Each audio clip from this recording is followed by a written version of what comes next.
So I just watched a video by my hero Yamix, who makes me giggle every time I watch him. But now I feel really shitty. He was talking about pre-buy ships, download content, pay to win, the fact it's cheating, and I feel a bit bad because I've been saying you could use a pre-built ship, and I bought some pre-built ships. And actually, you know what, I do agree with Yamix about what he was saying, which is that it is pretty shitty for game developers not to put the effort into updating games, selling or designing extra content, and just doing things like skins or reskinning ships, fear of missing out. And yes, I'm now wrestling with my conscience because I did buy some pre-built ships. I did the grind, maybe not as much as I should, so I did get to points with the grind where I just got tired of it, if I'm honest. And sometimes I've had big breaks away from Elite. So although I say I've been playing for 9 years, I haven't, because obviously life. But I do still love the game. So I'm not sure how I feel about the whole pre-buy ships thing. There is a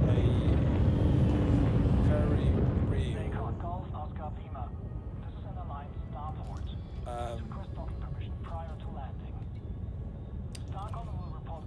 there's a very real in-game benefit, and the in-game benefit, the big one, is the rebuy cost, and I'm going to show you what I mean. So people say never fly without rebuy in Elite, and the reason for that is insurance.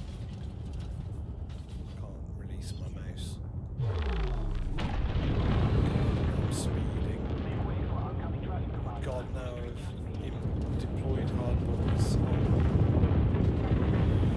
I didn't mean to. So there was me speeding, so if I'd hit another ship or a starport, I'd have got shot down by the feds. Shouldn't try and mess about with the stream thing while I'm flying the spaceship thing. Dumb. Still speeding, I think. So, gonna fly in here, get on my landing pad. Hey! You cheeky little chappy. Don't mind a scan. Nothing illegal on me, my friend. Pad 20. There it is. I hate it when it's near the door.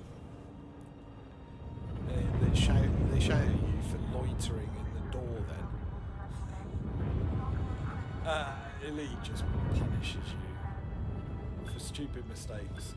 But then I suppose if you make stupid mistakes, it's your own fault.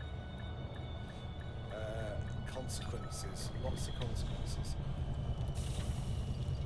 So I'm going to go to the starport. What I wanted to do was turn the audio monitoring off because I've got like an echo in my head, and it's doing my head in. So apologise for the bit of stuff. There we go. That's better. Yeah, so what I wanted to do was show you what I'm talking about when I'm talking about rebuy. So you'll hear, if you're new to Elite, you might have heard people say never fly without rebuy. So the pre-built ship thing, why it is pay to win, there is no winning in Elite Dangerous. There's doing stuff for your own benefit. That's it really. But where the cheat exists is this, the rebuy cost. So if you look at that screen there, you've got the balance at the bottom. There's 3 lines.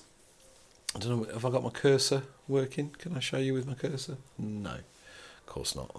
Life would be too easy. But down the bottom there, you've got balance.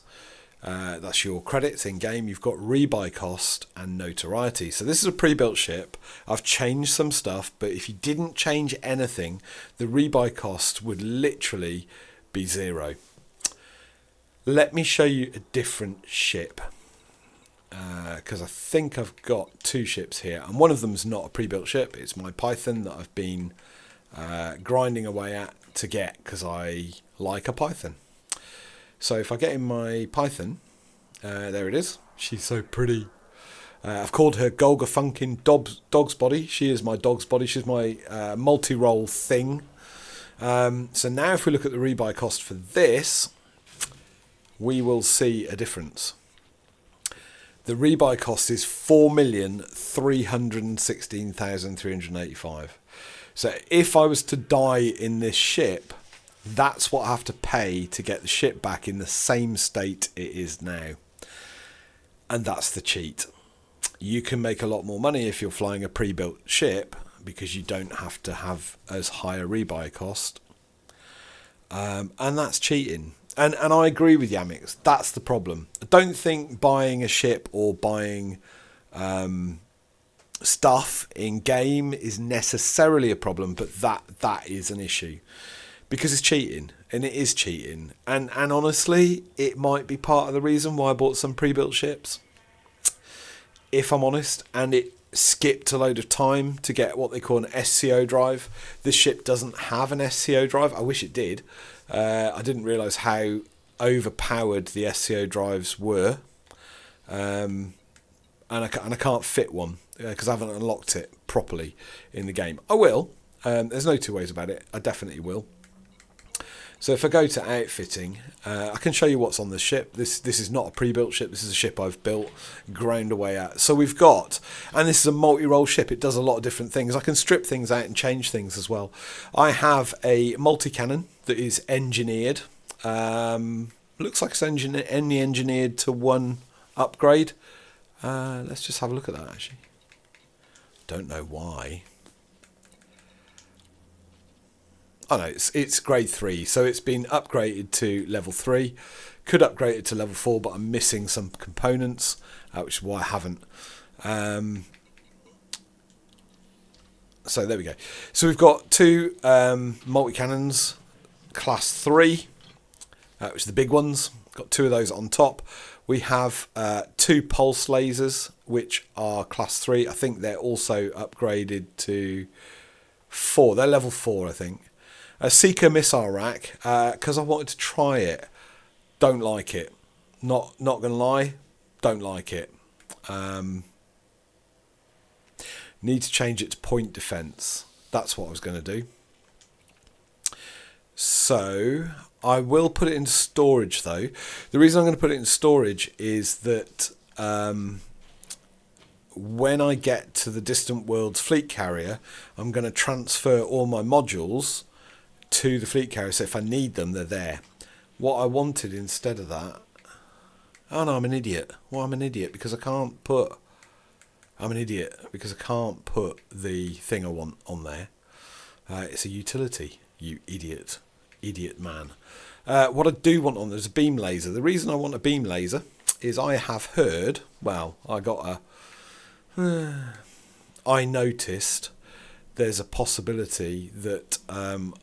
I might need a thing for Guardian stuff, and for Guardian stuff I might need a beam laser. That's what I kind of heard on the grapevine. So I'm looking for the one that's got the least amount of mass, really. I don't need it to be a primary weapon. I didn't know I needed weapons for... I didn't know I needed weapons for... the Distant Worlds thing. They're very clear that if you open your hard points in the wrong place, you'll get shot at. You'll be kicked off the server. It might be the end of your game. So I wanted to take all my weapons off my ships so that I didn't accidentally deploy them because I'm a muppet. So what I wanted was a point defense on top of the ship. This is for Guardian stuff. So I'm going to take that module out. Again, I'll store it. and I want a point defence turret, and I can't have one. Why can't I have one? Ah, because it's in storage. Don't want to take the one out of storage. I want to buy one. They're not expensive.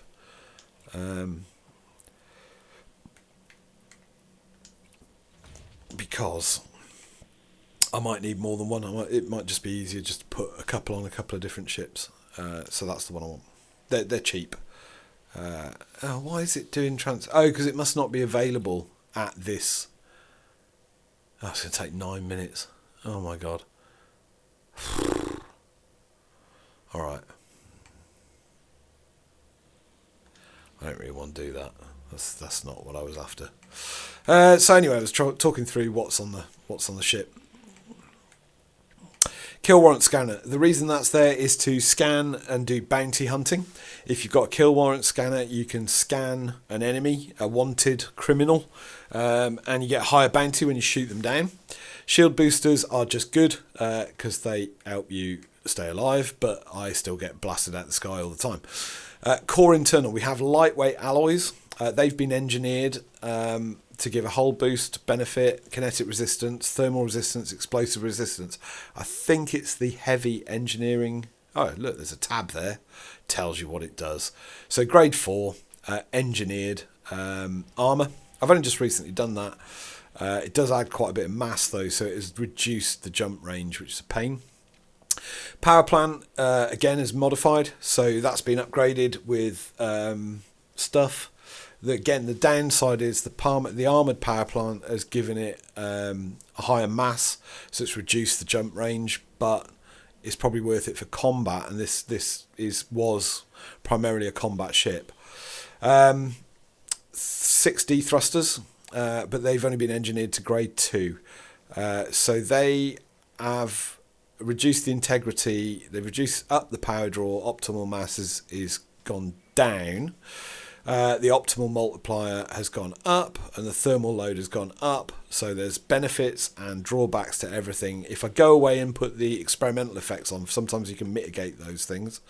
Frameshift drive is a class 5 frameshift drive, and it has been engineered only to 1 level. It needs more engineering. Have a look at that in a minute, see if I can engineer it, but I don't think I can. I don't think I've got the materials. Pre-engineered? It's not pre-engineered, I engineered it. What? It's not pre-engineered. Unless I bought it somehow. Life support, 40, whatever. Power distributor is a 7A power distributor because it is using quite a lot of power. Sensors, 6C sensors. I don't know why I've got such big sensors on there. Fuel tank is capacity 32, it's class 5, and there we go. Optional internal, couple of cargo racks, 64 capacity, so 128 space in the cargo, which isn't great, but it's not bad. Guardian frame shift drive booster I recently engineered, that's brand new. It's a class 6, so it's giving an increase in the jump range of 10.5 light years, which is really helpful on the ship. Shield generator is 5A, not engineered. Collector limpet controller is because I like to pick up some materials when I shoot down another ship. Fuel scoop is just needed because if you haven't got a fuel scoop, you get stuck in space and you die, or you have to call the fuel rats. A planetary vehicle hangar. Fuel transfer limpet controller, just because I came across somebody who was stranded in space and I wanted to transfer some fuel to them, but that module gets pulled in now. Super cruise assist, I don't really understand what that does, I never have, but I left it in there. I don't know. Detailed surface scanner is really useful for exploration. Advanced planetary approach suite means you can land on planets, so it's all pretty standard. It's not a great ship. There is no fighter bay in a Python, the original Python, the Python Mark 1. So that's my ship. Now, it's not optimised. I didn't use any apps to work it out. It's just stuff I've done and tried out and, fly it around. I like it. I like the Python. it is a particularly favourite ship. You just saw a message there on the screen saying don't forget to set your fire groups. So you can set fire groups on your primary trigger and your secondary trigger. So one is the primary trigger, the thing you'd use for accelerate in a racing game or shoot in a first-person shooter, and then the secondary trigger is your other trigger. So at the moment I've got the pulse lasers on the secondary trigger. I'm going to put the beam laser on there as well. I don't need it separate. And then on the next fire group, kill warrant scanner and the data scanner. Next fire group, the data link scanner and the comp scanner. Don't know what the comp scanner does. Comprehensive scanner? I don't know. Collectors and fuel transfer limpets, and then surface scanner and comp scanner again on the 1, 2, 3, 4, fifth fire group. So you can cycle between the fire groups. The advantage of doing that is it means you can do better power management of your ship, and here you can assign what you want the power to go to. I want my thrusters to be priority 1. My shield generator I want to be priority 1. My Guardian frame shift drive booster I can have as priority 2 because I don't need it at the same time as I'm in combat. Shield boosters, probably priority 1. Pulse laser, priority 2. Same for kill warrant scanner, can be priority 3. Multi-cannon I'll do priority 2. Power distributor is definitely priority 1. Planetary vehicle hangar, there, priority 4, don't care. Multi-cannons I'm going to put on 2, so my weapons are all on 2. Limpet controller I can put on 4 because I shouldn't be in combat when I'm using them. Frame shift drive, going to keep it as priority 3, 1. Going to keep it as 1 because I might be trying to get away from an enemy. Cargo hatch, just leave all the rest of it, really. Pulse laser, why is that priority 1? Let's put that priority 2. Sensors can be priority 4. Don't use them at the same time as combat. Same with fuel transfer limpets, don't need to be a high priority. Fuel scoop I'll leave at 1. Super cruise assist, I don't know why that's priority 1. I'll leave it as priority 1. Shield booster, again I'll leave that at 1. Cockpit canopy and those kind of things you can't change. So that helps with your power stuff. So if you look at the little bars at the bottom there, where it says output 100% and usage 89%, you want that little bit of what's the word I'm looking for, leeway, because otherwise you get blasted out of the sky. So that's fire groups explained. I have other ships that aren't pre-built. I do sell, I think I sold ships on the way as well. But I'll show you just to prove that I didn't just pre-buy ships and get into the game, 3 weeks ago, which is what my account says because I transferred from Xbox. So the ships that I didn't pre-buy, I still have my original Sidewinder. There you go. Bless it. Let's have a look at that. I haven't looked at that since I started playing the game 9 years ago. It's got some upgrades, I think. It's got lightweight alloy internals. Wow. I don't remember doing that. What else has it got? Has it got a fuel scoop? It's got an advanced planetary approach sweep. Can't say that. Sweet. Hasn't got a fuel scoop. Needs one. I think I took it out because I was using it for grinding bounties. It's got a 2E shield generator, 2E cargo rack, capacity of 4. Utility mounts, there's nothing on there. Fuel tank capacity 2. There's no fuel scoop at all. Pulse lasers. Maybe I didn't change it. Maybe it is standard. I must have changed it because the rebuy cost is that's the transfer cost. I don't know. Where does it tell you the rebuy cost on there? Doesn't, does it? That's a bit dumb. Should show you that. Oh, sorry. Bless it. Forgot about that. I forgot that existed. Pre-built. Grind ship, pre-built, but then changed. Pre-built, grind ship, pre-built, pre-built. So I bought a few pre-builts all at the same time. This ship was a ship I built, so this is my build. So that's a Vulture. The Vulture is probably the most capable dog fighter that I've found in the game. That might have changed now.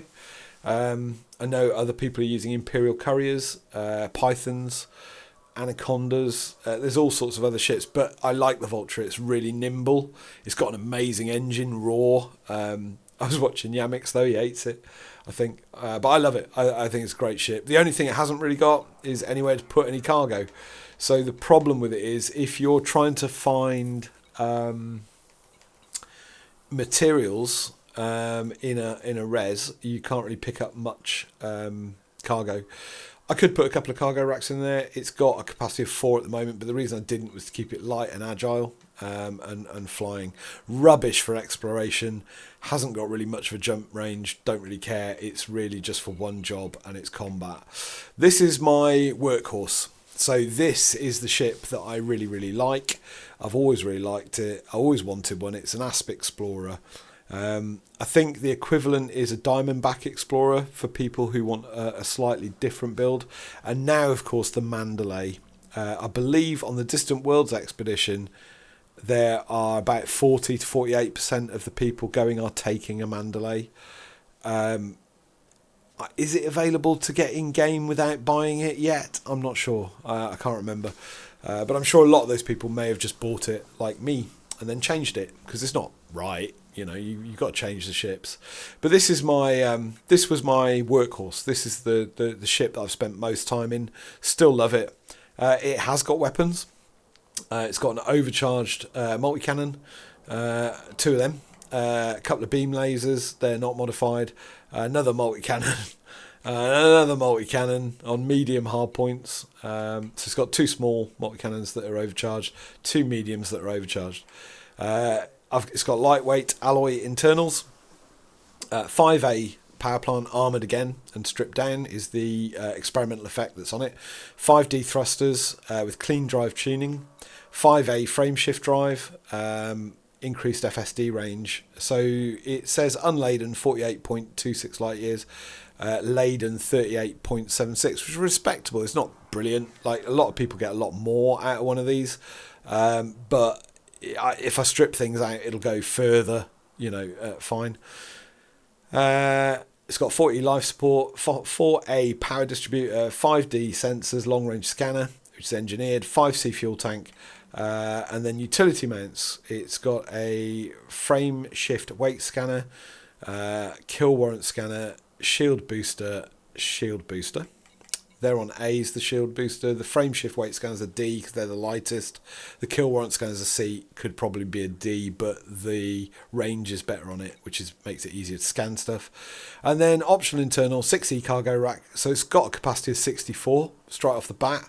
I've got another cargo rack with another 4, so 68 cargo. So it is capable of doing the bounty hunting thing and picking up the materials. So this is my material gathering ship, really, for that kind of stuff. 3A shield generator, thermal resistant shields engineered to level 1.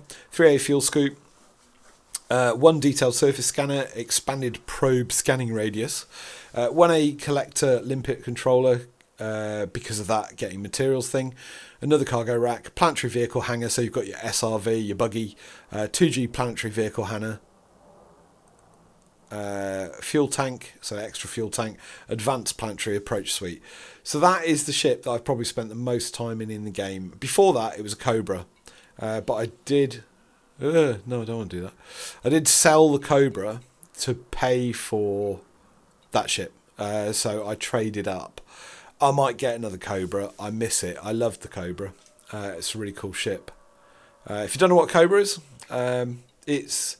it's the ship that back in the day, back in the Elite game in the 1980s, was probably the most iconic ship in the game. Can't remember. I think you did start in a Sidewinder, but you might have started in a Cobra. I can't quite remember. It was a really long time ago. Although my sister's still got the BBC B, Model B computer, and probably still got Elite. You can also play it on an emulator on a modern PC. It's quite interesting. I should probably do a stream of that at some point. It's really hard. So ships, Sidewinder, the ship that you start out in, and if you don't change it, you get one for free. So if you die in a Sidewinder, everything's good. You just get it for free. If you've upgraded something or changed something, you have to pay that fee, I think. That's the ship you start in. Hauler, good ship. Like the Hauler. It's got a reasonable cargo capacity. So if you actually do want to run some cargo early game, it's not expensive. It's 52,720 credits. Sounds like a lot, but you can earn that like in 20 minutes. It's got stuff. It's got stuff. It's got a cargo rack of 8, and you could put another one in there, 9, 10, 11, 12. So you could get a capacity of 12 straight off the bat with a relatively cheap ship. So it serves a purpose early game. It's not a bad ship. I quite like driving my Hauler around. I did a bit in the Hauler. I did a bit of trade just to try and get some money. Let's have I keep coming at the wrong thing. Adders, same. Adders are really good all-round little ship, really, early game. Not some... yeah, you could have the same capacity. I think I quite like the Adder. Bit more expensive, but very similar. Viper Mark II, I did own one of those and traded up. Cobra Mark III, probably my favourite. Well, the Cobra Mark IV, I think, was my favourite. Or was it the 5? I don't know. The one you can buy. One of them you can't buy. But the Cobra Mark IV is or Mark III, sorry, is an iconic ship. It was in the original Elite Dangerous. Didn't look like that. It was just hollow. It just had lines like polygons. Not even polygons. Vector graphics. That was the word I was looking for. There was no surfaces on the early game. You could see through everything. It was weird. Viper Mark IV. Never owned. Never owned that. Diamondback Scout. I did own. It's a little bit of a stepping stone into exploration. Before I got my Asp Explorer, I did have one of those. Traded it up. Cobra Mark IV, there you go. The Cobra Mark IV was the ship I spent the most time in the early game, and I really miss it. I really like the Cobra Mark IV still. Look at it. Just look at it. Like, I know it's not, like, pretty, but it's iconic. It's an iconic ship. I might get another one. I really do miss it. It was good. Type 6 transporter, I had a go in. Didn't really like it. Too sluggish, too slow. I'm really not a trucker. Don't like hauling stuff. I'll do it if I have to, and I'll buy a ship, use it, and then sell the ship because I don't really care about haulers. Dolphin, I've had one of those to run passenger missions. Quite a nifty little ship. Apparently a very cool running ship, but I didn't notice that at the time because I didn't know what I was doing. Still don't. Don't think I got attacked in it much. It was all right. It was okay. Not got a huge jump range though, so it was frustrating because I didn't. Oh, what the hell? I didn't want to buy it. Jeez. That was a mistake, wasn't it? What do I want to do? I just wanted to hide that. Yeah, jump range there. Standard jump range off the shelf is 10.19 light years laden. I bought one for passenger missions. I ground some passenger missions at the time. They were paying really well. Don't know whether they still do. They used to pay really well, but I didn't really enjoy doing passenger missions. It was a bit like Hauler, but with people. And they used to complain. The people in the game moan at you about everything. Oh, you're driving too fast. Oh, it's too bumpy. I want being shot at. So you get little messages. It's really annoying. That's a Diamondback Explorer. Didn't own one of those. I thought about it. I was very tempted to go Diamondback Explorer or Asp Explorer. I went with the Asp Explorer. So jump range on that, 15.2 light years. The Cobra Mark V, I believe, was issued as a pre-built ship, and you could buy it, and now you can actually just go buy it, off the shelf. Has that got a better range than the... Oh, yeah, it's got quite a lot more FSD range. It's got a bigger range than the Mark IV. What about the Mark III? Oh, it's bigger. So it's got a bigger jump range. Significantly bigger jump range. I might give that a try, actually. Ooh, 1,989,000. I can afford it. I might buy one of them and kit it out and give it a go. Not tried it. Don't know. What we got here? Keelback. Never owned a keelback. Hauler. Lots of cargo capacity, though. So getting up there on the cargo capacity would be nice. Oh, there it is, 42 tons. Nah, it's okay. And the Asp Scout is just a smaller version of the Asp Explorer. Jump range 10.93. So not a brilliant jump range. I didn't have one. I didn't bother. I saved up and got my lovely Asp Explorer and the lovely Vulture. No jump range, but a great combat ship. and was at the time probably the best combat ship in the game. Not small fighter. It's a small ship. Not sure now what that ship is. And then the lovely Asp Explorer, my favourite. And it was a real grind. 6,661,154 credits. I had to really work hard to get one. But as soon as I got it, I fell in love. The cockpit is amazing because you can see everywhere. It's got a really good cockpit for visibility, which makes it actually quite good for combat, strangely. You can mount hard points on it. It'll fight stuff. It'll explore. You can actually mine in it, and you can ship a bit of cargo. Or change that for a passenger thing. It's a really good multi-role ship. I know people say it's an explorer, but it's a really good multi-role ship, to be honest. It does everything okay. It's got off the shelf a 12.12 light year range. Mine's boosted up to 42, whatever it is, light years. So you can definitely get it up there. Type 7 hauler. Never owned one, not interested. It's another hauler, but if you are interested, the cargo capacity jumps up there. It's 128 tons, so a lot more cargo capacity, and actually you could probably optimise that. Don't have an Alliance Chieftain. Just the design doesn't really appeal to me, if I'm honest. I think it's quite a capable combat ship, though. I think a lot of people use it. It's only got one seat, so you can't take a friend. Alliance Crusader. I'm just looking at what's available in this particular system. Haven't got one of those, but it's got 3 seats, so it's got multi-crew. You can take your mates with you. It's got a fighter bay, or is compatible with a fighter bay. What is the jump range? Pretty bad. Cargo capacity is only 40 tons. Meh. I prefer my Python, I think. Crate Phantom. Apparently this is a great ship. Apparently a lot of people do really well in this.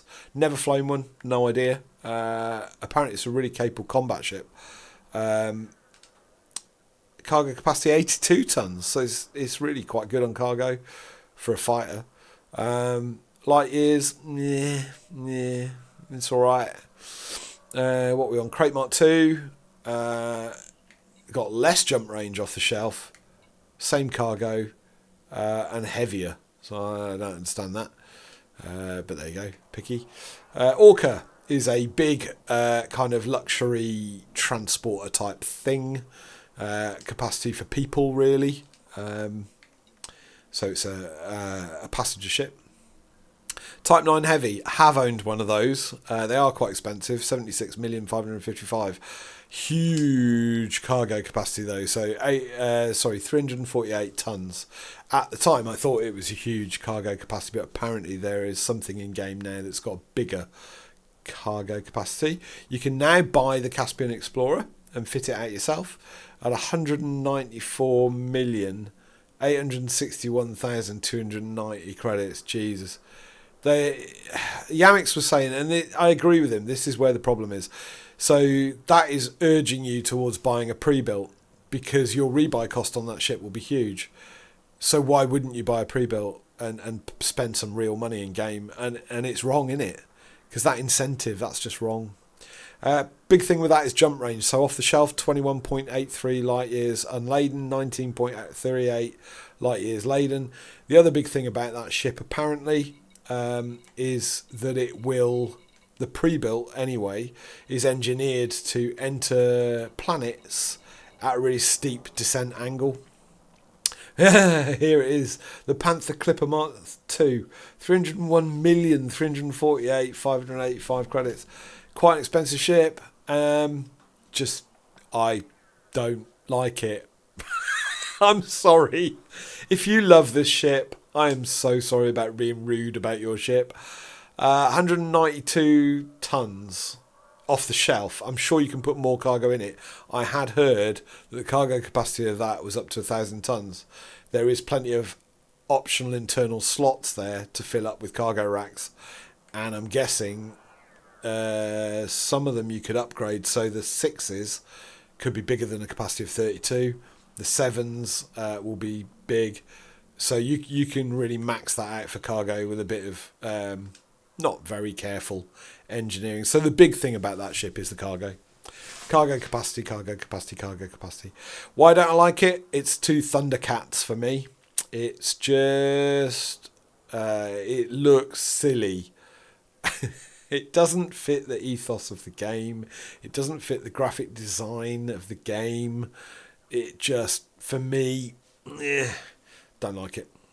Good old Eagle, had one of those. It was the second ship I bought. Like a lot of people, this is probably the first ship you buy after a Sidewinder, and it allows you to do combat, which is cool. Oh, look, it shows you all the ships, even if they're not available. That's cool. The Mandalay, the fantastic Mandalay. 22.26 light years off the shelf, unladen, and 18.76 light years laden. That's what makes the Mandalay special. I bought a pre-built because I didn't know it was. I didn't know you could buy it in game. To be honest, would I have paid what they're asking, 17 million? Yeah, I would. The Mandalay is a good ship. If you're an explorer, the Mandalay is a really good ship. I will probably buy another one. The Alliance Challenger, no idea. Haven't bought one. Don't know. But like most Alliance ships, it's for me a bit ugly. Rubbish jump range. Rubbish cargo. I presume it's a tank stroke combat ship. Big one. Medium ship. Type 8 transporter. Don't own. I'd like one actually. Not sure what I think about the design ethics. It's 38 million. It's not stupid money. What's cargo capacity? 112 tons. Has it got any empty space? Not a lot. So you'd be better off if you wanted sheer volume of cargo. The Panther Clipper, I can't believe, would be a better ship. The Fer de Lance, always wanted one of these. 51,567,000. Never had one. It's a good combat ship, I believe. I've never actually flown one. Always fancied one. Not a great jump range, so I prefer my Python probably. The Mamba, I think a lot of people like that. Again, never flown one, never done anything with one. Python, probably my favourite ship in game, to be honest. It's just great. Rubbish jump range off the shelf. Cargo capacity 82 tons off the shelf, but you can increase it. It will do everything. Will the Python? You can fit it out for mining. You can fit it out for piracy or bounty hunting. You can fit it out for just about anything, including exploration. I think the Python is probably my favourite multi-role ship in the game, and I think it looks cool. I care about these things. I thought mine was... Oh yeah, mine is white. I haven't bought like different graphics for it or anything. Python Mark II is a pre-built ship that I do own. Pretty disappointed with it. It's not great. It's alright, it just lacks cargo space. So as a hunter-killer, piracy, or... what's the word I'm looking for? As a ship to do cool stuff in, you can't really pick up materials in it. And I find that a bit limiting. Good jump range. Type 11 Prospector, mine is a pre-built. I guess you can buy this in game now. I actually really like this ship. It's good. It's a really good ship. I like it a lot. Not even got a bad jump range, to be fair. For mining, it's a good ship for mining. That's what it's designed for. The Corsair, don't own. Apparently I've heard good things about that. I don't like its beak. Look at that nose. What a great big honking nose that thing's got. Not a fan of the design of that. I haven't looked at ships for ages. I was quite happy batting around in my ships that I had, to be honest. Not a bad jump range out of the box. Not great cargo. What's it designed for? Multi-role ship. Okay, if you say so. It's a medium, so I guess that's kind of like a re-skinned Python, maybe. Beluga Liner is the biggest passenger ship in the game, I think. It's a bit of a monster. It's your luxury cruise liner of the stars. 44 tons. You got a lot of space in it. I've heard that people use that for hauling cargo as well. I think you can haul cargo in it. Take the passenger cabins out and put cargo racks in instead. I have heard of people doing that. What's the jump range on it? 10.62 light years, so What was the jump range on the Panther Clipper Mark II?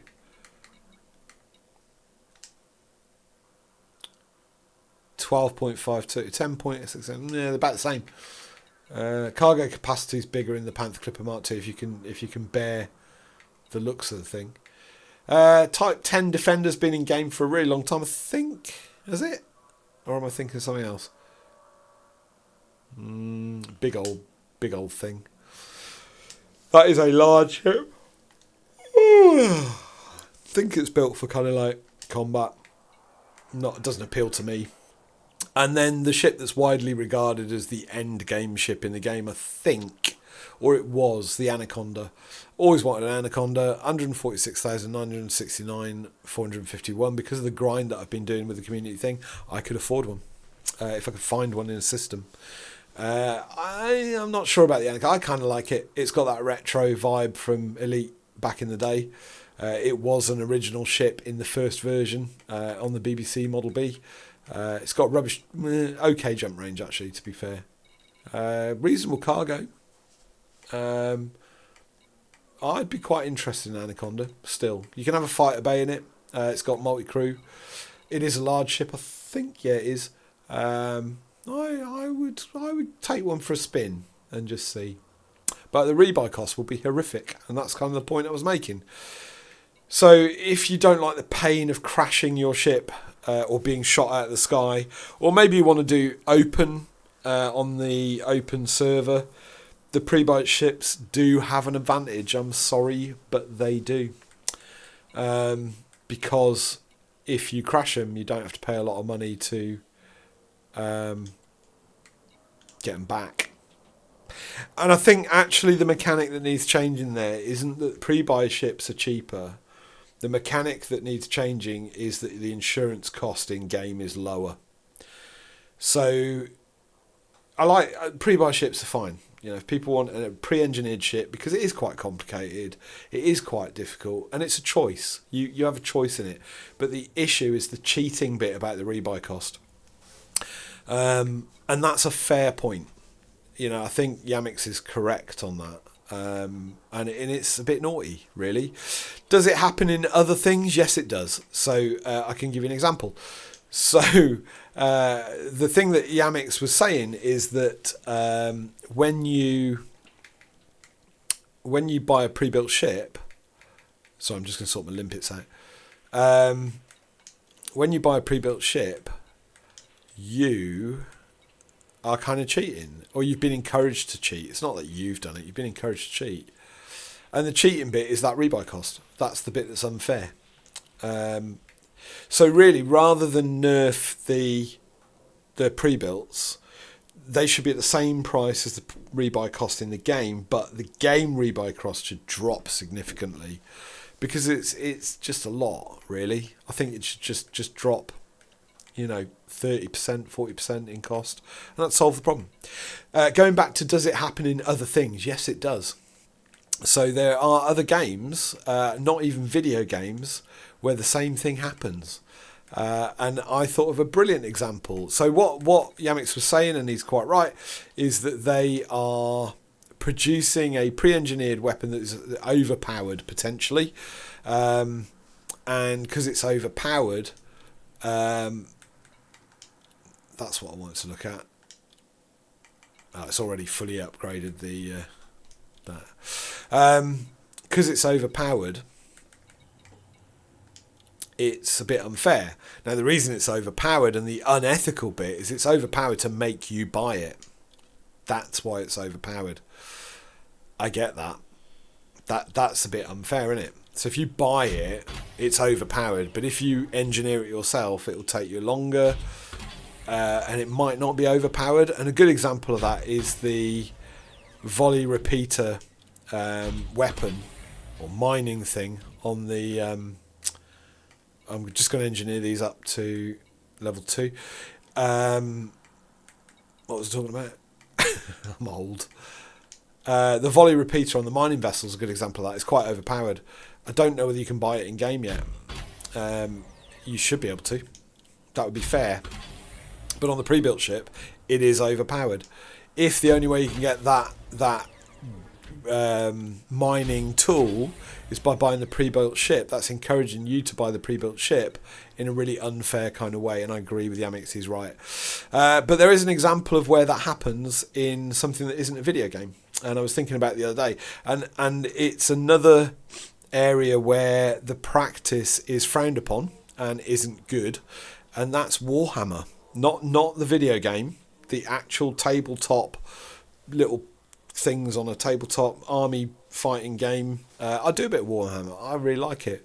But they are notorious for doing the fear of missing out, FOMO. They are notorious, Games Workshop, the company that owns the intellectual property right and develops the game and sells the stuff and makes the miniatures and writes the books. They are notorious for... and I mean really notorious for fear of missing out. So they'll they'll chuck stuff out with a limited edition kind of thing going on.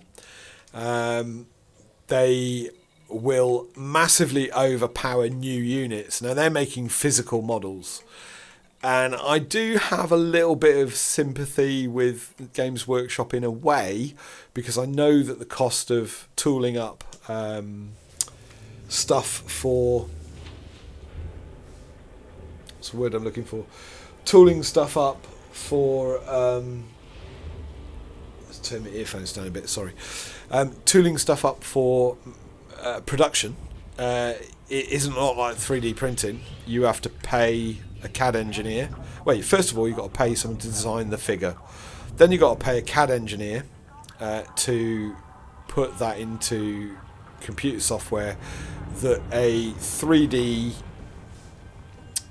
milling machine can understand. Then they've got to mill it out of a metal billet of aluminium or steel. Quite expensive stuff, that, the tooling is expensive, and then you go and produce 30,000 miniatures out of that mould at pennies, but that initial setup cost is quite expensive. So what... something's getting fired at. I'm not allowed to shoot here. I won't. Oh no, I am allowed to shoot here. Who's getting fired at? I've missed it. It's gone quiet. So there's actually a cost to set up and doing that kind of stuff. And I get that.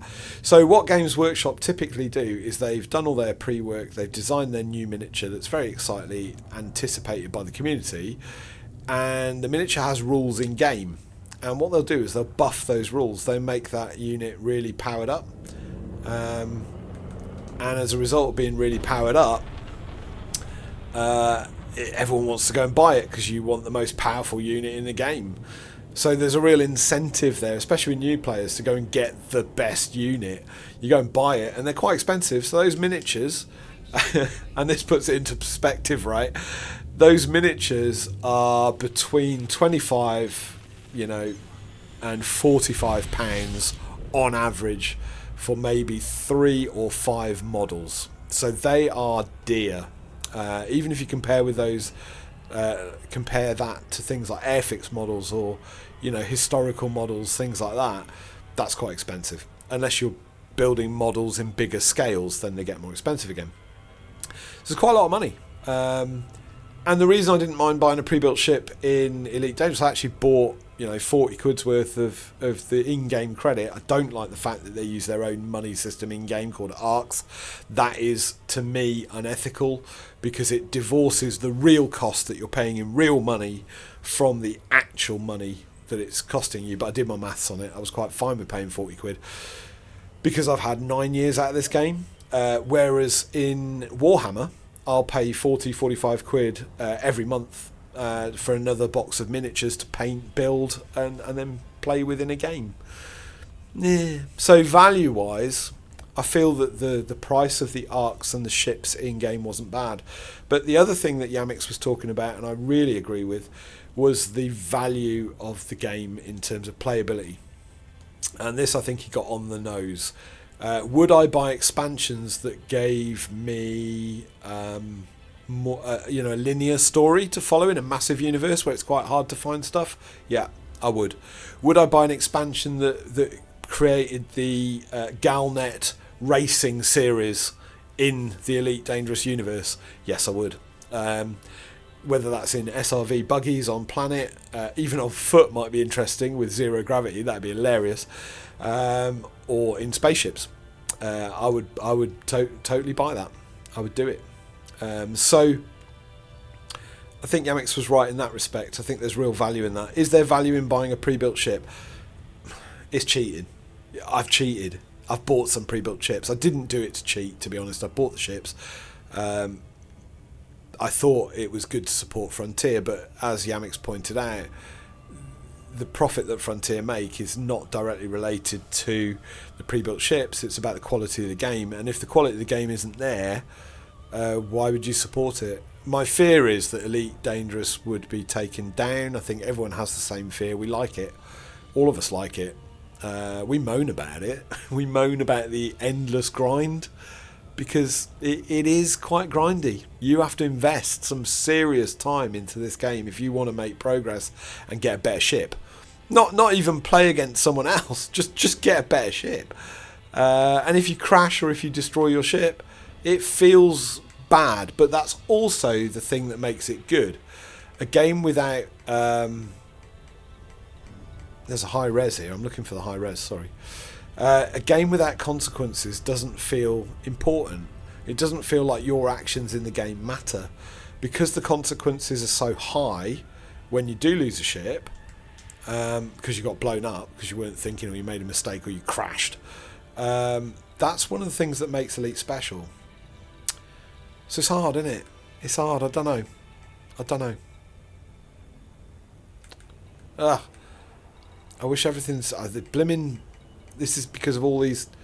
I'm having problems because of all the fleet carriers that are here. The fleet carriers are there for those hotspots. There we go, that's what we want. What I wanted to do was drop in here and do a bit of combat. And this is not player versus player combat, because every time I've tried player versus player combat, I have been killed. Not slowly either. I've like been properly killed. Like, destroyed.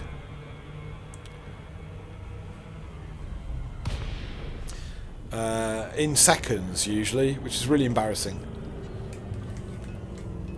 Managing my pips down there in the bottom right hand side of the screen. You can see systems, engines, weapons. We've got a load of stuff going on over here. This will be the police interdicting or fighting someone. If I scan that ship, it's clean, so he has not got a bounty on his head. We will let Elliot go. Bye, Elliot. Take care, dude. We are looking for contacts. So got Eagles, that's that flight that we just went past. So they are not wanted. You watch now, because I'm recording this. Drop in here. Have a look about. There'll be nobody around. There's some gunfire. So what you tend to notice is bits of gunfire. I thought it was gunfire, maybe it was just stars.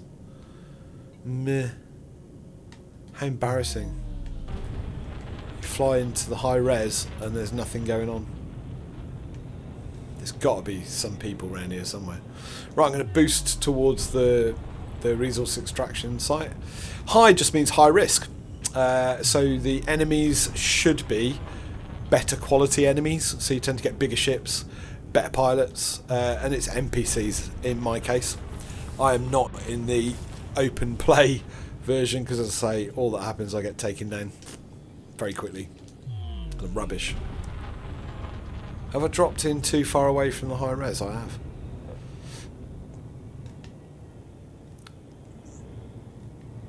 I'm far too far out, aren't I? Let's try that again. Let's fly out and fly back in.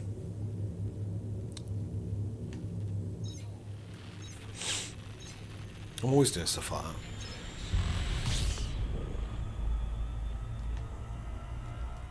One of the things I don't like about the Python actually is that panel there stops you being able to see, and it's quite annoying because I want to see when it's at like 90 degrees to me.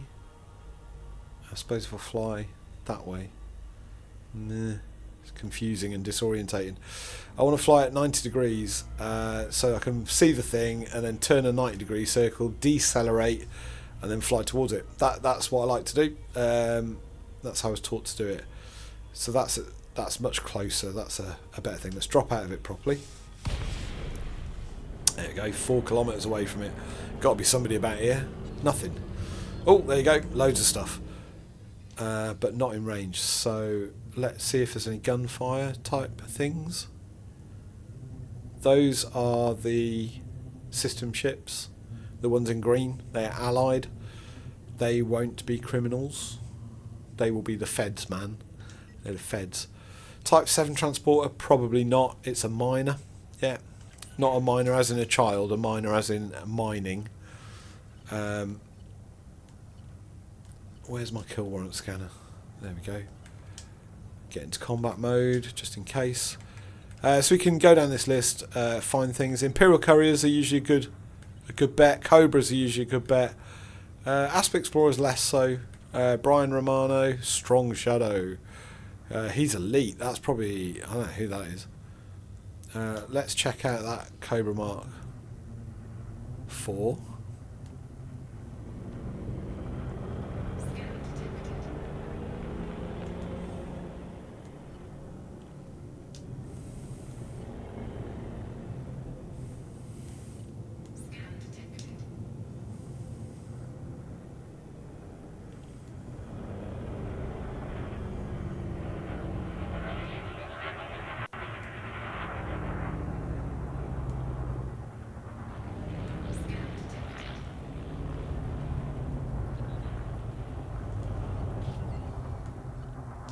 He's wanted.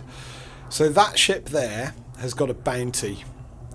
If I scan it and we kill it, it'll be worth more money. So I will scan it. He's in a wing. So he's a wing of 3 ships. So there's that one and then the 2 Asp Explorers. I'm not sure which is the highest value target. I think it would be the Cobra. But I will try and scan the other ships too. What have we got? Imperial Courier. Imperial Courier is a good ship for combat, so I'm not sure I want to take that on my own. I don't. I do want to scan it though. So that would be a ship I'd let the feds take care of, and I'd just pick up the pieces at the end, maybe. And the other ship there is an Eagle. Now Eagles are pretty weak. They won't last long. Not a high bounty. Generally, so I won't bother with the Eagle. I definitely want the Courier, the Imperial Courier. That's the ship to go for. We can help out with this ship. The feds have engaged it, which is nice. I've forgotten how to play. Change to weapons. There we go. There we go. That's what we want. So good players in combat don't use gimbaled weapons, but I quite like gimbaled weapons. Good players in combat use fixed weapons, and they predict where the ship's going to be.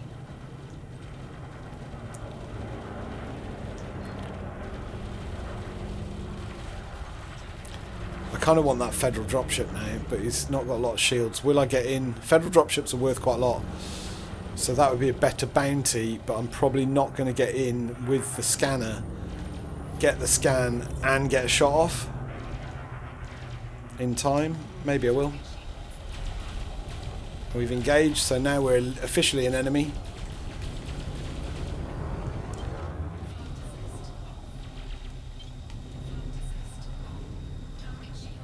I've lost him.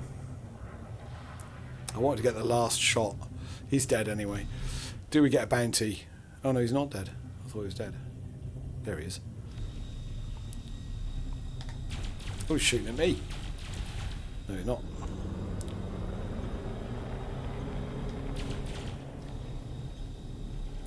Oh, I think I've bought a turreted laser. That's a mistake. I didn't want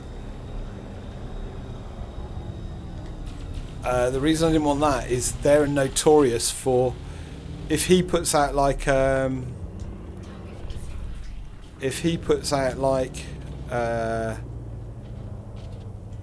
what's the word I'm looking for?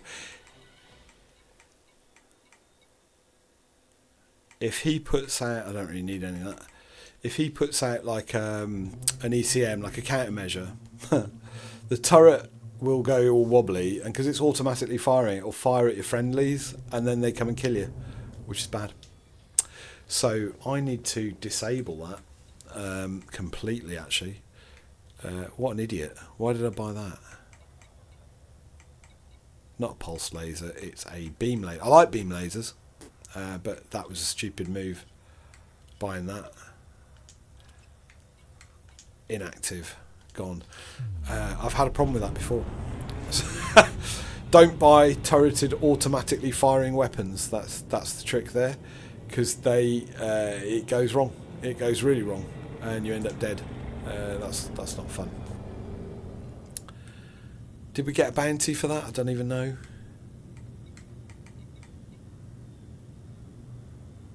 Yeah, we did.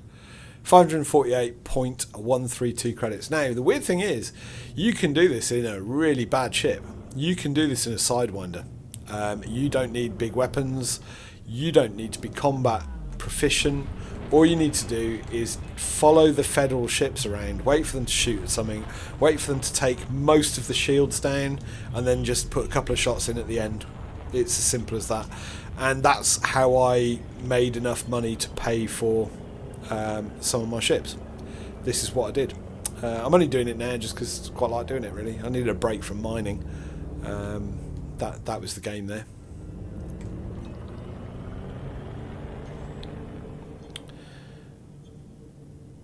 Oh, he took that other ship out, that dude. He's the one I've already scanned. I kind of want the drop ships are better. The drop ships are worth more. Is that... So that drop ship's a naughty boy? Girl? Boy? Jaunty Master. Oh no, Jaunty. He's a master. As in, that's his combat rank. He's a master. Not sure if these other ships are the Feds, though. They're not. They're all wanted, so this is a bit dodgy, because if I get involved and the Feds aren't here, I might get turned on by the other ships. That's new. Let's wait until he's got virtually no shield, just in case.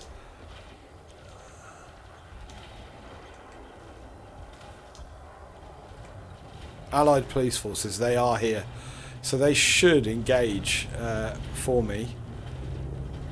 Oh, I keep accidentally taking off my weapons.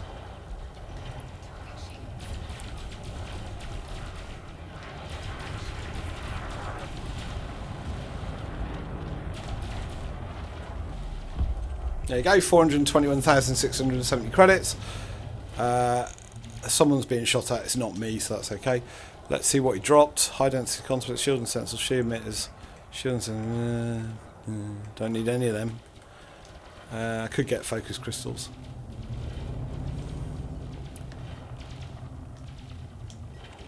That's probably a system. Oh no, it's not. That's probably a wanted dude. Let's scan that. Having said you don't need a big powerful ship, it is kind of fun when you get one, because you can get involved earlier and take down. So the reason those multi-cannons are flying all over the place is because they've done something as a defensive measure.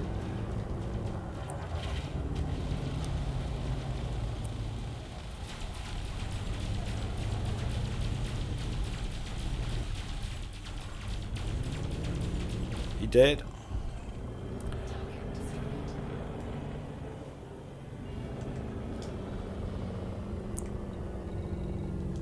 Right, I think I'm going to fly towards the stuff and release some. I will get some materials just in case. Oop, didn't mean to shoot then.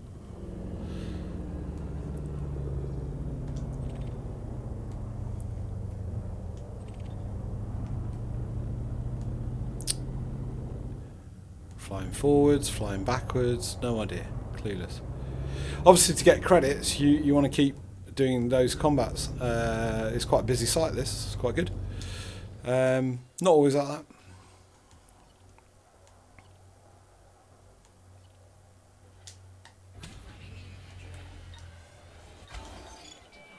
Damn it, I had a thing to kill a limpet there.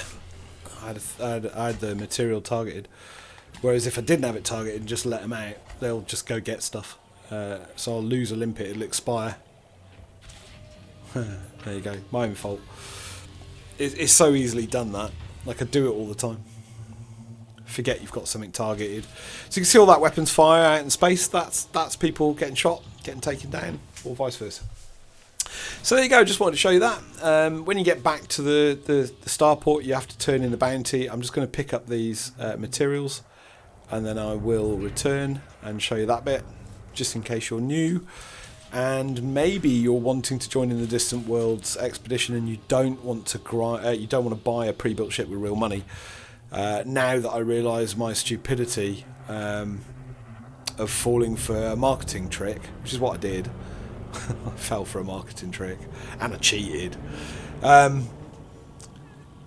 If you don't want to do that and you do want to grind, this is probably the most fun way to do it. Go into high res around a planet that's got rings that are getting mined, hang around the mining vessels, hang around the federal dropships, the federal police, and scan things with a kill warrant scanner, and then finish them off with your last few shots. That's what I did for months. I still kind of like doing it, to be fair. I don't dislike it. I quite like doing that. Come on, collector limpets, why aren't you picking stuff up? I want the materials. I don't want the canisters. Have you picked up a canister? No, that's alright. If you pick up the canisters, sometimes you get nicked by the Rozzers, the police, because it's like not allowed stuff. But the materials are free, and they don't take up any cargo space, so materials are what you want. Why do you need materials? Well, you need materials to craft things, just like any other RPG type game. The thing that you're going to craft are those engineered items that I showed you before. So it's not really different to any other. I'm always doing that. It's not really counter to any other RPG game. It's just in a spaceship and different. So there you go. Because there's all those federal dropships, just easier to come in here and do this to get your starport. So I'm going to do it like that. I'm going to bring my cargo scoop up. I'm going to fly through the... So I'm managing my pip still, so I'm putting my power into my engines and my system for my shields, because I'm going to fly as fast as I can through this asteroid field to get on the other side. Because that's where the station is that I want. And if I hit a rock, it's going to be bad. If you put your power into your engines, you can pretty much continually boost. It doesn't take long to refill those bars, so you can boost again. And that seriously increases your speed. Great for getting away from people who are attacking you, by the way. I'm too close to the rocks. So where it says mass locked, that little blue light needs to go out, and then I can engage my frame shift drive. There we go. Hard points deployed. Get those retracted, and away we go. So there was my Python, my engineered Python, what I ground away with. I'm glad I didn't crash and kill it. So I suppose the other reason for buying a pre-built ship is wanting to have a go in open play, but not being happy about losing 3-4 million on a ship when you get destroyed. I do think that I would prefer to use a pre-built ship in open play. I'm sorry, it's bad, isn't it? But only because I'm shit as a pilot, and if I did it, then if I get shot, I don't have to pay as much to get it back. It wouldn't feel as bad when I got destroyed. I think that's what I'm saying. But as I said, I think the real mechanic that needs to change isn't that the pre-built ships should be free to redeploy. They shouldn't. The mechanic that needs to change is change the price of the rebuy for all the ships in the game. That would be appreciated. Or maybe get a discount on the rebuy price the longer you spend in the seat of the ship. And a good example of a game that does something similar to that is Forza Motorsport. The more time you race in a car, you get discounts for that brand of car to upgrade it. Like that, maybe that would be the way to do it. So your rebuy cost would go down the more time you spent in the cockpit of that ship. That would be nice. That would be a way of the manufacturer of the ship recognising your loyalty as a customer. So it would fit the narrative of the game, maybe. I don't know. Or if not that, maybe you get the discount on the gear for that ship based on the longer you spend in the cockpit. But I think that would be a nice way to do it. Something like that. That'd be cool. It's not that I dislike Elite. I mean, let's be honest, Frontier Developments, who are the developers of Elite, they've only done the same as every other games house in the world. And they did it later than any other games house in the world. So there must have been people who were uncomfortable with the pay-to-win, fear of missing out marketing tactics within Frontier. I hope they're still there, those people. Because they're probably people who are passionate about the game and probably people who put some good content into this game. Who knows? Who knows? But a lot of life at the moment is going towards things being behind a paywall. Everything's behind a paywall. It's like the last 15 years of the internet freedoms are being taken away from people in every possible way. There are people trying to capitalise on your free time and make you watch adverts, endless bloody adverts. YouTube used to be great, you know, and now it's just, if you haven't got the paid YouTube, it's quite expensive. I'm sure it's good value, to be fair, in some ways, but God, the adverts, if you haven't got it, and it crashes some devices. The adverts crash your device, not the content, the adverts. So people will walk away from YouTube. They'll walk away from these paywall type things. The reason I've built a PC was partly because of Microsoft practice with Xbox and the massive price hike they put on Game Pass. And I realised that I didn't own my games. The games I like playing, unless I bought them, I didn't own. And unless I was paying for Game Pass, not only did I not own them, but I couldn't play them multiplayer. I don't play multiplayer generally. I play on my own. But what a rip-off that is. You're paying for something, it's not yours. You're renting it. That's rubbish. And it's happening everywhere. It happens with cars. It's happening with houses. People can't buy a house anymore. You have to rent a house. Well, who's getting rich off that? It ain't you. It ain't you. It might seem like a good deal when you start, but I guarantee that rent will go up. You know, same with cars, isn't it? They win. You don't win. It's like gambling. You know, if you go and gamble in a casino, the people that win is the house. The house always wins. My understanding is the only game where you have a bit of a chance of it's not break even with the house, but the only games where you have a reasonable chance of success are roulette and blackjack. Oh, I didn't mean to boost then. See what I said about mistakes? Have I not requested docking? See, there's another mistake. Don't request for docking. Dock in there and then you're trespassing. And if you're trespassing, you get done. So that was a little tour in my lovely Python that I love, still love. Is it the best ship in the game? Probably not. Is it a ship I like? Yeah. Yeah, I like the Python. It looks cool. Can't really show you now because I'm trying to fly in here. And I'll cock it up if I try and do it in third person view. I'm not very good at that. I need to get better at it. It'd be more fun for videos. It probably gets a bit boring seeing the inside of a ship all the time. Landing pad 15. It's not straight away in the thing. So if I slow down, kind of aim at it, but I'm in the wrong flight control mode.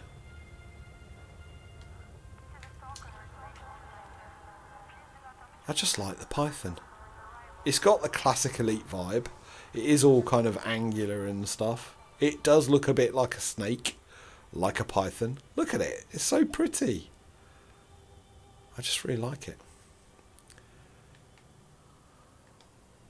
And when I used to play Elite back in the 80s, this was the ship I wanted.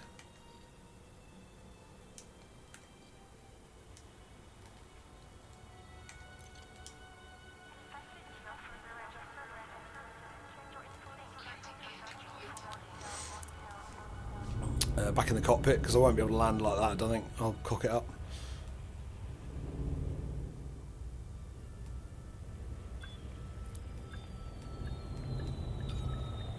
Like I say, my only criticism of the Python, really, and the original Python, is that panel that's above your head. For a combat ship, that makes it quite difficult. So when you've got your bounty, whether you've done that in a Sidewinder, a Vulture, an Eagle, a Python, an Anaconda, it doesn't matter, whatever ship you've done it in, and you can do it in any ship, even a Sidewinder, by the way. Mission board, no, not mission board, contacts. Go to the contacts, go to your combat bond contact. No. Administrator contact. And go to bounties. There it is. So they're going to pay me $1,533 credits and 475 credits. There's a 20% multiplier on it. Payout from Nakato Kane Control. I must be aligned with them in some way to get that bonus. I must have a multiplier because of being aligned. Nobles of Dagger. I have 61% influence. No, they have 61% influence. There's a way of looking this up, and I never really know how to do it.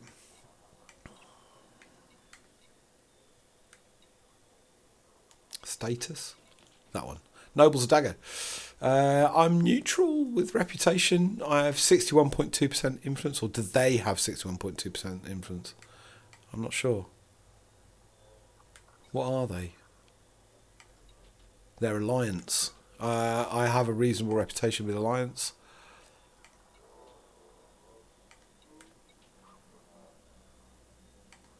I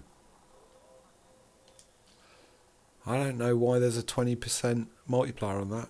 I'll take it though. Good day, Commander. We are pleased to inform you your reputation status with Nobles of Dagger has been raised to cordial. So I'm not allied with them.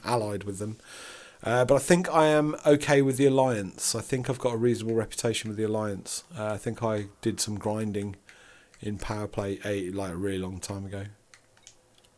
How do I can never move that. Oh, there we go. I don't really look at all this stuff. I'm not in a squadron.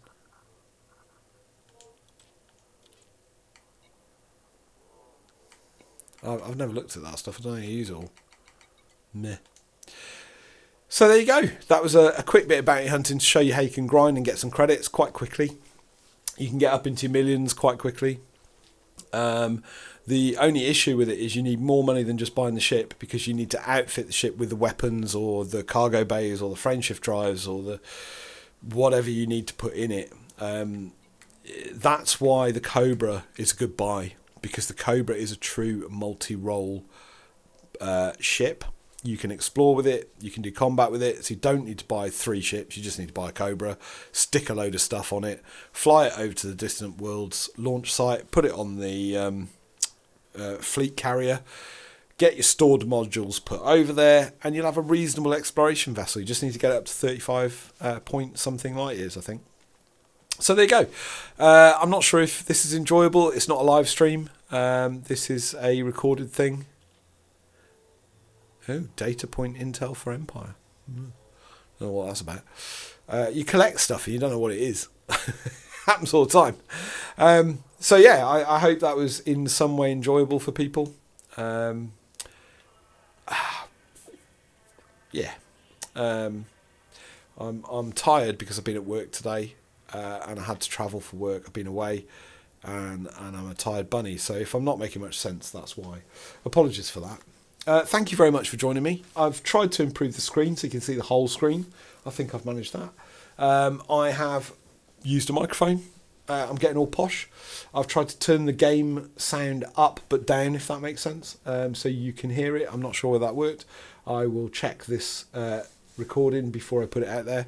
If you've joined me, great to see you. Thank you very much. Please put something in the comments about pre-built ships. Do you like them? Don't you like them? What are your feelings on pay to win or cheating? Because it is cheating, let's be honest. Am I a bad person for doing it? Because I do kind of feel bad. I did buy some ships. I thought I was doing it for the right reasons. I thought I was doing it to support the developers because I hadn't spent any money on Elite since Odyssey. Odyssey came out 2018, I think, maybe. And I spent whatever that cost at the time. I think it was about 25 quid. The only other time, which is about $30, the only other time I've spent money on Elite is when I first bought the game and I got it on discount. I think I paid £12 UK, so that's what, $15, and I've had 9 years of enjoyment out of the game. If Warhammer was that cheap, I mean the figures, I'd be a happy boy. I'm a massive nerd though, right? What a nerd. What a huge nerd. So there you go. I hope that's been of some kind of interest. Thank you for joining me if you have, and popping in. Sorry about the length of these. I quite like long form videos. The reason I quite like long form videos is because I paint miniatures and do stuff like that and do some modelling and things, and I like to have them on when I'm doing stuff. I even have them on when I'm playing Elite, so I listen to the Elite podcast and stuff like that. Sorry, the Distant Worlds podcast. So there you go. So I hope somebody out there in YouTube lands enjoys it for what it's worth. Peace be with you wherever you are in the world, whatever you're doing. Thank you for popping in and take care.